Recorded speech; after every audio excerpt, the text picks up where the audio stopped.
Voter যারা ট্রাইব্যুনালে আবেদন করেছিলেন তারা ভোট দিতে পারবেন কি পারবেন না এই প্রশ্ন উঠছিল। আর ভোট রাতে প্রকাশিত হলো ট্রাইব্যুনালের মাধ্যমে নিষ্পত্তি হওয়া প্রথম সাপ্লিমেন্টারি লিস্ট।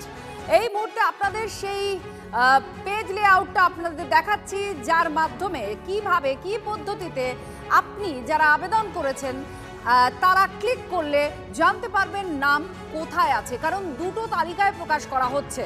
আমাদের সঙ্গে সুদীপ্ত আমাদের প্রতিনিধির সঙ্গে রয়েছেন, আরও বিস্তারিতভাবে জানাচ্ছেন। ঠিক একটু জানতে চাইবো, কারণ অনেকে অপেক্ষা করছেন। 34 লক্ষ আবেদন জমা পড়েছে।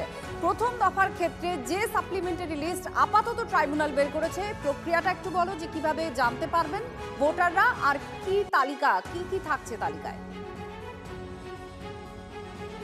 একদমই ঠিক। 152টি যে জায়গায় ভোট রয়েছে তার মধ্যে সবথেকে যেটা গুরুত্বপূর্ণ, সুপ্রিম কোর্টের নির্দেশের পরেই কিন্তু ভোট আর কয়েক ঘন্টা বাকি, তার আগেই সাপ্লিমেন্টারি লিস্টের যে তালিকা ট্রাইব্যুনালের, সেটা হলো আমি একবার তোমায় দেখিয়ে দেওয়ার চেষ্টা করব যে কিভাবে মূলত একদম চেক করা যাবে।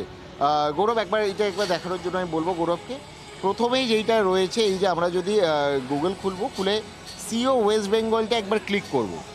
সিও ওয়েস্ট বেঙ্গল ক্লিক করার পরে প্রথম যে ওয়েবসাইট আসবে সেই ওয়েবসাইটে ক্লিক করলাম আমরা।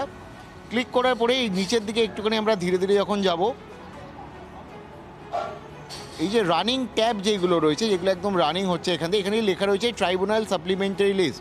এইখানে প্রথমে যারা রয়েছেন, যারা দেখতে চাইছেন যে তাদের নাম আদৌ তারা প্রথম দফার যে ভোট রয়েছে বা তারা যারা মানে অ্যাপ্লাই করেছিলেন ট্রাইব্যুনালে, তারা এই লিঙ্কে যখন ক্লিক করবে, ক্লিক করার পরে একদম আর একটা পেজ খুলে যাবে। সেখান থেকে তাদেরকে একদম পরপর বেছে নিতে হবে তারা কী দেখতে চাইছেন।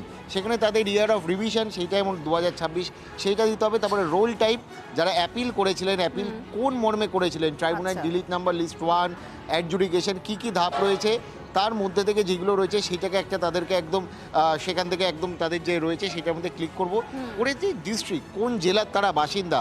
আমি যদি একবার এখান থেকে আরেকবার দেখানোর চেষ্টা করব যে যদি সাউথ 24 পরগনা হয়ে থাকে, আমি সাউথ 24 পরগনায় সাপোজ দিলাম যে সাউথ 24 পরগনা, এখান থেকে আমি ক্লিক করব। করার পরে অ্যাসেম্বলি বা কনস্টিটিউয়েন্সি কী আছে, আমি যে এপিক নাম্বার যেটা দেবো সেটা বেহালা পূর্বর একটি এপিক নাম্বার, সেইটার উপরে আমি ক্লিক করলাম। ক্লিক করে সেটা এখন হয়ে যাবে। তার নিচে আমাদেরকে দিতে হবে হচ্ছে গিয়ে এপিক নাম্বার যেইটা রয়েছে, সেই এপিক নাম্বারটা আমি দেওয়ার পরেই কিন্তু এখানে একদম লিস্ট খুলে যাবে যে আপনি কতগুলো পাতা ডাউনলোড করতে চাইছেন।